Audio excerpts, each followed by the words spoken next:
आगे की कहानी में आपने सुना कि उपेंद्र घर आकर चिल्ला रहा था कि किसने बच्चों की मरने की कोशिश की। तभी पीछे से आवाज आती है, मैंने किया। अब आगे सुनो। वो महुआ थी। महुआ तुम भला ऐसा कैसे कर सकती हो? तुम तो उनकी माँ हो, तुमने उन्हें जन्म दिया है, उपेंद्र ने पूछा।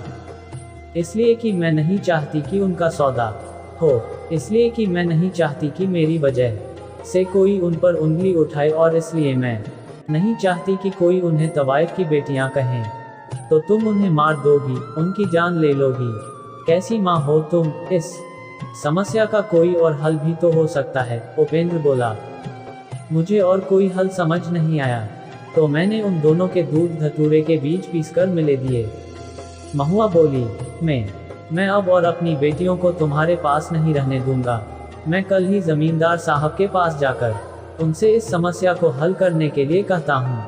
और इतना कहकर उपेंद्र फिर से मोटर में बैठकर अस्पताल चला गया। बच्चियों के पास। बच्चियां जब घर आ गईं, तो उन्हें घर छोड़कर वो उसी वक्त जमींदार साहब के पास पहुंचा। अरे उपेंद्र बाबू, आप कहिए कैसे आना हुआ? प्रभात सिंह ने पूछा। बहुत जरूरी काम आ पड़ा, और आपके सिवा इस समस्या का रास्ता सुलझाने वाला मुझे और कोई नजर ना आया, इसलिए आ गया आपके पास, उपेंद्र बोला। अच्छा किया जो आप आए, लेकिन समस्या क्या है? जरा मैं भी तो सुनूं, प्रभात सिंह बोले। महुआ बहुत परेशान है, और परेशानी के चलते उसके हाथों से बहुत बड़ा पाप होने से बच गया, उपेंद्र बोला। आगे भी कहिए, प्रभात सिंह बोले। और उपेंद्र ने प्रभात सिंह को सारी कहानी कह सुनाई। उपेंद्र की बात सुनकर प्रभात सिंह बोले, बस इतनी सी बात, मैंने सोचा पता नहीं कौन सा पहाड़ टूट पड़ा।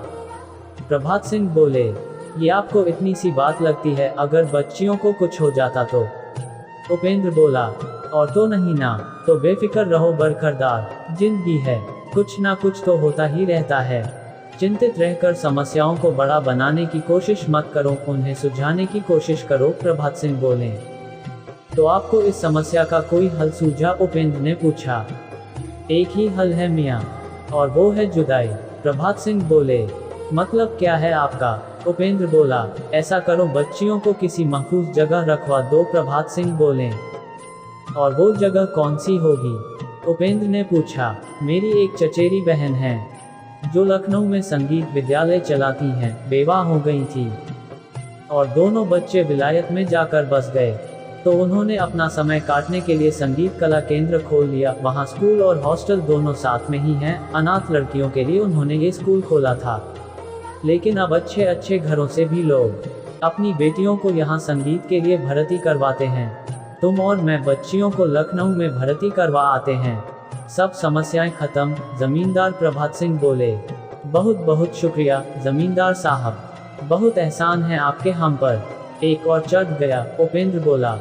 कैसी बातें करते हो बरखुरदार, मोतीबाई मेरी बहन है, और इस नाते ये तो मेरा फर्ज बनता है। कल ही तैयारी कर लो, कल ही चलते हैं, प्रभात सिंह बोले। और इस तरह एक बार फिर उपेंद्र अपनी समस्या का समाधान लेकर प्रभात सिंह की हवेली से लौटा। उपेंद्र बिना देर किए हुए दोनों बेटियों को संगीत कला केंद्र में प्रभात सिंह के साथ भर्ती करवाने ले गया। प्रभात सिंह की चचेरी बहन भी संगीत कला केंद्र को चलाती थी, इसलिए एडमिशन में कोई दिक्कत ना हुई। बच्चियों के संगीत केंद्र चले जाने से अब उपेंद्र और महुआ की परेशानी कुछ कम हो गई थी। फिर से उनका जीवन सुचारू रूप से चलने लगा। इसी बीच जब उपेंद्र के पास बेटियों की जिम्मेदारी खत्म हो गई, तो उसने सोचा कोई काम शुरू किया जाए। वो पढ़ा लिखा तो नहीं, इसलिए उसने एक डेयरी खोलने का सोचा। शहर से बाहर उसने कुछ जमीन और कुछ गाय भैंसें खरीदी। अपना हाथ बटाने के लिए उसने कुछ लोगों को भी अपने साथ काम पर रख लिया। उसका ये काम चल पड़ा। उसके अंदर भी एक आत्मविश्वास आ गया कि अब वो महुआ को अपने पैसों से उपहार भेंट किया करेगा। उसने अपनी डेयरी के मुनाफे से कुछ पैसे इकट्ठे किए और महुआ को सोने के जड़ाव कंगन उपहार में दिए। उन कंगनों को पहनकर महुआ खुशी से फूली ना समाए। आखिर वो उसके पति की कमाई के कंगन थे। महुआ के मन से एक और बोझ जैसे उतर गया था। उसने सोचा देर से ही सही, कम से कम उसके जीवन में कुछ तो खुशियां लौटी। अब जब भी महुआ का मन अपनी बेटियों से मिलने का करता, तो वो खुद ही लखनऊ जाकर उनसे मिल आती, लेकिन बेटियों को उसने अपने पास बुलाना बिल्कुल छोड़ दिया था। बच्चियों का भी वहाँ मन लग गया था, वो वहाँ ठीक से पढ़ रही थीं और साथ साथ संगीत भी सीख रही थी। इसी बीच महुआ की जिंदगी में फिर से एक नन्हे मेहमान का आगमन हुआ। महुआ बहुत डर रही थी कि इस बार लड़की ना हो तो ही अच्छा, क्योंकि 2 बेटियों को वो बड़ी मुश्किल से सही जगह पहुंचा पाई थी। लेकिन इस बार महुआ की मुराद पूरी हो गई। उसे बेटा जो हुआ था, उसने प्यार से उसका नाम पलाश रखा। पलाश अभी साल भर का ही हुआ था कि मधुबनी एक लंबी बीमारी के बाद भगवान को प्यारी हो गई। मधुबनी के जाने से पलाश की पूरी जिम्मेदारी अब उपेंद्र पर आ गई थी, इसलिए वो अब अपने डेयरी वाले काम पर ध्यान नहीं दे पा रहा था। लेकिन संकोचवश वो महुआ से कुछ नहीं कह पा रहा था। लेकिन कुछ दिनों बाद इस बात को लेकर उपेंद्र और महुआ के बीच बहस हो गई। मजबूरी में अब महुआ को पलाश को अपने साथ कोठे ले ही जाना पड़ता। वहाँ पलाश को अजीजनबाई संभाल लेती या वहाँ की लड़कियाँ। फिर एक दिन ना जाने महुआ को क्या सूझी, उसने कोठे ना जाने का मन बना लिया। लेकिन फिर बाद में उसने सोचा कि खर्चा कैसे चलेगा, दोनों बेटियां लखनऊ में पढ़ रही हैं, ये तीसरा भी तो है। अभी उपेंद्र का काम भी उतना नहीं जमा है। एक बार उपेंद्र का काम जम जाए, फिर वो कोठे को हमेशा हमेशा के लिए तिलांजलि दे देंगी। इसी तरह पलाश 3 साल का होने को आया और उधर उपेंद्र की डेयरी के आसपास और भी डेयरियां खुल गई, तो उसका काम कुछ मध्यम सा हो गया। अब डेयरी से उसको उतना मुनाफा नहीं हो रहा था जैसे पहले हो रहा था।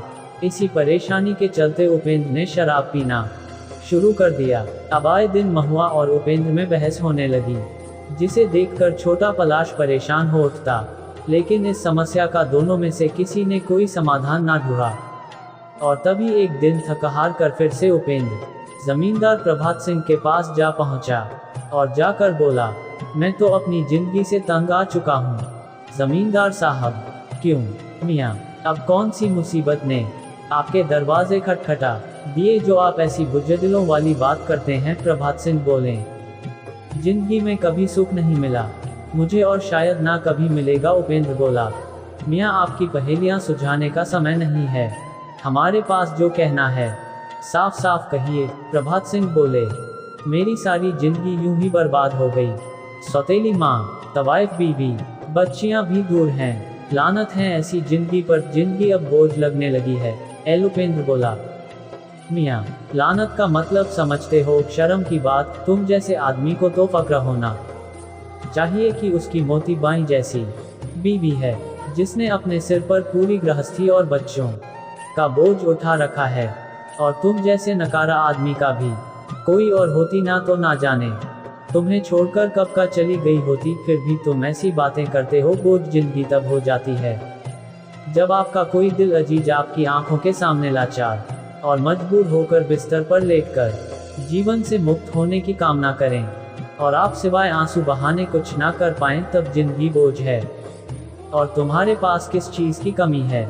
चले आए हमारे पास खुद को कोसने। हमारे घर में ऐसे लोगों के लिए कोई जगह नहीं है। हम जिंदा दिल इंसान हैं और हमें वैसे ही लौंग अच्छे लगते हैं। प्रभात सिंह बोले।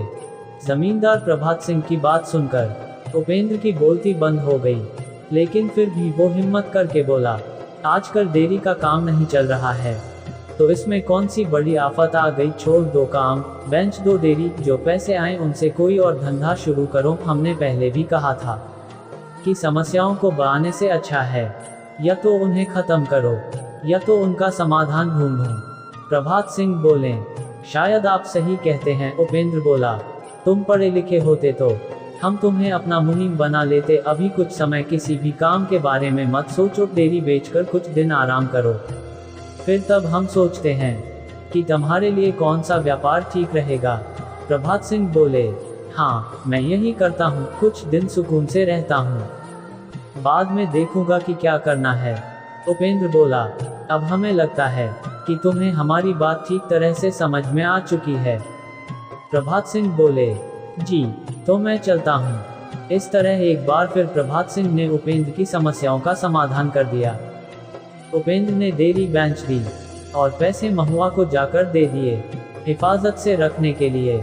महुआ ने पूछा भी कि ये पैसे कहाँ से आए, तो वो बोला, मुनाफा नहीं हो रहा था, इसलिए डेयरी बेंच दी। कुछ दिन आराम से सोचकर बाद में नया काम शुरू करूंगा। महुआ भी कुछ नहीं बोली, बस इतना कहा कि आराम से सोच लेना। अब उपेंद्र के स्वभाव में बदलाव आने लगा था। धीरे धीरे उसकी शराब भी कम हो गई थी। वो फिर से महुआ और पलाश का ख्याल रखने लगा था। महुआ की जिंदगी में एक बार फिर से खुशियों ने कदम रखे। उसकी जिंदगी में अब फिर से कुछ ठीक होने लगा था। लेकिन अब पलाश को महुआ की आदत हो गई थी, इसलिए उपेंद्र अब उसे ज्यादा देर संभाल नहीं पाता था। इसलिए महुआ पलाश को फिर से अपने संग कोठे पर ले जाने लगी। इसी तरह पलाश 4 साल का होकर 5वीं में लग गया था। अब वो भी अपनी माँ की तरह नाचने की कोशिश करता, अपनी माँ की नकल करता। उसका ये खिलवाड़ अजीजन बाई को खूब भाता और वो उसे देखकर खूब खुश होती। लेकिन ये चीज महुआ को पसंद नहीं आ रही थी कि उसका बेटा उसके जैसी हरकतें करें। उसने अब पलाश को भी अपने से दूर करने का मन बना लिया था और इसी सिलसिले में उसने एक दिन प्रभात सिंह को अपने घर बुलवाया। जी कहिए मोहतरमा, हमें कैसे याद किया? प्रभात सिंह जी ने पूछा। जी जमींदार साहब, पलाश के बारे में कुछ बात करनी है, महुआ बोली। जी कहें, प्रभात सिंह बोले। मैंने सुना है कि बड़े बड़े घरों के बच्चे बोर्डिंग स्कूल जाते हैं, महुआ बोली। हाँ तो जाते तो हैं, प्रभात सिंह बोले। मैं चाहती हूँ कि पलाश भी बोर्डिंग स्कूल में पढ़े। स्कूल में उसकी जाने लायक उम्र हो गई है। मैं नहीं चाहती कि वो अपनी माँ को ऐसे नाचते और गाते हुए देखें, महुआ बोली। तो क्या आपने इस विषय पर अपने शौहर से बात कर ली है? प्रभात सिंह ने पूछा। इसलिए तो आपको बुलवाया है, मेरी हिम्मत नहीं हो रही उनसे बात करने की, महुआ बोली। इसका मतलब है कि इस मसले पर मुझे उनसे बात करनी होगी, प्रभात सिंह बोले। जी हाँ, बहुत बड़ा एहसान होगा मुझ पर जो आपने उन्हें मना लिया, महुआ बोली। पक्का तो नहीं कह सकता, लेकिन कोशिश जरूर करूंगा, प्रभात सिंह बोले। बहुत शुक्रिया, महुआ बोली। शुक्रिया कैसा? अगर किसी बच्चे की जिंदगी मेरी वजह से संवर जाती है तो मैं अपने आप को खुशकिस्मत समझूंगा, प्रभात सिंह बोले। और प्रभात सिंह ने दूसरे दिन उपेंद्र को अपनी हवेली बुलवाकर उससे पलाश की बोर्डिंग स्कूल जाने की बात की। और ये सुनकर उपेंद्र भड़क उठा, फिर बोला, एक एक करके सारे बच्चों को महुआ मुझसे दूर कर देगी। आखिर वो चाहती क्या है? मैं उसके टुकड़ों पर पल रहा हूँ तो हर जगह अपनी मर्जी चलाएगी। मियाँ, आप गलत समझ रहे हैं, प्रभात सिंह बोले। मैं बिल्कुल सही समझ रहा हूँ और पलाश को मैं कहीं भेजने को राजी नहीं हूँ। और इतना कहकर उपेंद्र उसी वक्त प्रभात सिंह के घर से वापस आ गया। पहले तो उपेंद्र ने बाहर खूब शराब पी और घर आकर महुआ से ये कहा, तुम कमाती हो तो जब चाहो मनमानी करोगी। तुमने जमींदार साहब से पलाश को बोर्डिंग स्कूल भेजने को कहा। तुम चाहती क्या हो कि एक एक करके मेरे सारे बच्चे मुझसे दूर चले जाएं? तुम्हारी इतनी हिम्मत, लगता है तुम अपनी औकात भूल गई हो। और उस रात उपेंद्र ने शराब के नशे में महुआ पर हाथ भी उठा दिया। महुआ उस समय तो कुछ ना बोली, क्योंकि वो जानती थी कि अभी उपेंद्र नशे में है, उसकी बात वो नहीं समझेगा। और वो चुपचाप मार खाती रही। सुबह हुई और पलाश महुआ के पास आकर माँ माँ चिल्लाने लगा, लेकिन महुआ ने कोई जवाब ना दिया। और बहुत देर तक जब महुआ ना उठी तो उपेंद्र ने उसके पास जाकर देखा तो पास में गोलियों की एक शीशी पड़ी थी और उस शीशी की आधी गोलियां खत्म थी। शायद वो नींद की गोलियां थी और रात महुआ ने गुस्से में वो गोलियां खा ली थी। उपेंद्र को हालात समझते देर ना लगी और वो फौरन महुआ को डॉक्टर के पास ले भागा। बड़ी मुश्किलों से डॉक्टर ने महुआ को बचा पाया। होश में आते ही महुआ ने उपेंद्र से कहा कि मुझे क्यों बचाया? मैं तुम्हारे बिन क्या करता महुआ? तुमने कुछ भी नहीं सोचा? बच्चों का मुंह तो निहारा होता, इन्हें किसके भरोसे छोड़कर जाने वाली थी तुम? उपेंद्र ने महुआ से पूछा। मैं अब थक चुकी हूँ जिंदगी से, संघर्ष करते करते जिंदगी के हर मोड़ पर मैंने केवल संघर्ष ही तो किया है, नहीं जीना चाहती मैं। मेरी गलती क्या थी जो कल रात तुमने मुझ पर हाथ उठाया? मैं तो सिर्फ ये चाहती थी ना कि मेरा बच्चा अपनी माँ को कोठे पर नाचते हुए ना देखें, इसलिए मैंने उसे बोर्डिंग स्कूल भेजने का सोचा। लेकिन तुमने तो दिल का तार बना दिया, महुआ बोली। मुझसे बहुत बड़ी गलती हो गई महुआ, मुझे माफ कर दो। पलाश को अपने से दूर जाने के ख्याल ने मुझे डरा दिया था। मैं कुछ करता नहीं हूँ तो ये बात भी मुझे खाई जाती है, और इन सब का तनाव मैंने तुम्हारे ऊपर निकाला।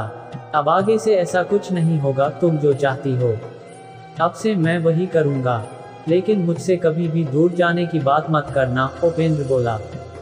उपेंद्र की आंखों में आंसू देखकर महुआ भी रो पड़ी, और दोनों ने एक दूसरे के आंसू पोंछकर माफी मांगी। फिर क्या था, महुआ के ठीक होते ही पलाश को बोर्डिंग स्कूल भेज दिया गया, और इस बार भी इस काम में उपेंद्र की मदद प्रभात सिंह ने की। महुआ की जिंदगी एक बार फिर ठीक से चल पड़ी। दोनों पति पत्नी अब एक दूसरे का ख्याल रखते, और दोनों नया व्यापार डालने के विषय में भी सोच रहे थे, लेकिन क्या करें ये समझ में नहीं आ रहा था। तभी एक दिन उपेंद्र ने कहा, महुआ क्यों ना कुछ खेत खरीदें और सब्जियां उगाने का काम शुरू करें। तुम्हारा सुझाव तो अच्छा है, लेकिन इसमें मेहनत बहुत है, और तुम्हारी अब वो उम्र तो रही नहीं, महुआ बोली। तुम क्या मुझे बुरा समझती हो? उपेंद्र बोला। तुम मुझसे उम्र में बड़े भी तो हो, महुआ बोली। वो तो ठीक है, लेकिन कुछ मजदूर भी लगवा लेंगे, उपेंद्र बोला।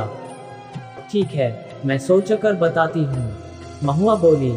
सोचना क्यों है, कुछ पैसे तो डेयरी के बेचने पर मिले थे, और बाकी तुम दे दो, उपेंद्र बोला। मतलब ये कि अच्छी जमीन तो मिल जाए, फिर फौरन खरीद लेंगे। तुम जमीन तो ढूंढो, महुआ बोली। ठीक है, तो मैं आज से ही इस काम पर लग जाता हूँ, उपेंद्र बोला। और कुछ ही दिनों में जमीन भी मिल गई, पक्के कागजात भी बन गए, और दूसरे दिन ये सौदा होने ही वाला था कि उस रात महुआ कोठे पर गई। उस दिन उपेंद्र भी गया था उसे छोड़ने। तब महुआ बोली, तुम थोड़ी देर रुक जाओ, आज पता नहीं मन क्यों खराब सा हो रहा है, मैं बस थोड़ी देर ही गाऊंगी, और फिर हम दोनों साथ में घर चलेंगे। उपेंद्र बोला, ठीक है। और उस रात वो हुआ जिसकी किसी ने कल्पना भी नहीं की थी। मोतीबाई अपनी कोई ठुमरी गा रही थी, और बीच बीच कुछ कुछ नाच भी लेती थी। उसकी अदाएं देखकर एक जमींदार ने मोतीबाई का हाथ पकड़ लिया, और उसके संग बदतमीजी करनी चाहिए। ये देखकर अजीजनबाई बोल उठी, हुजूर, ये क्या कर रहे हैं? इन सब की हमारे कोठे पर मनाही है, तो कौन सा हम मुफ्त में मांग रहे हैं, इसकी हम कीमत चुकाएंगे। जमींदार बोला, मियाँ, ये बदसलूकी है, ये आप ठीक नहीं कर रहे हैं। अजीजनबाई बोली, दौलत के दम पर सब मुमकिन है। बोल मोतीबाई, एक रात की क्या कीमत है? जमींदार ने पूछा। तब तक शोर सुनकर उपेंद्र भी बाहर आ गया था, और जमींदार की बात सुनकर उसका गिरेबान पकड़ते हुए बोला, तेरी इतनी हिम्मत, तू समझता क्या है खुद को? मैं 20 गांव का जमींदार हूँ, और तेरी इतनी हिम्मत कि तू मेरे गिरेबान पर हाथ डाले ले, अब इसकी सजा। और इतना कहते कहते उस जमींदार ने अपनी पिस्तौल निकालकर उपेंद्र के पेट में 2-3 गोलियां दाग दी। इसके आगे की कहानी अगले एपिसोड में।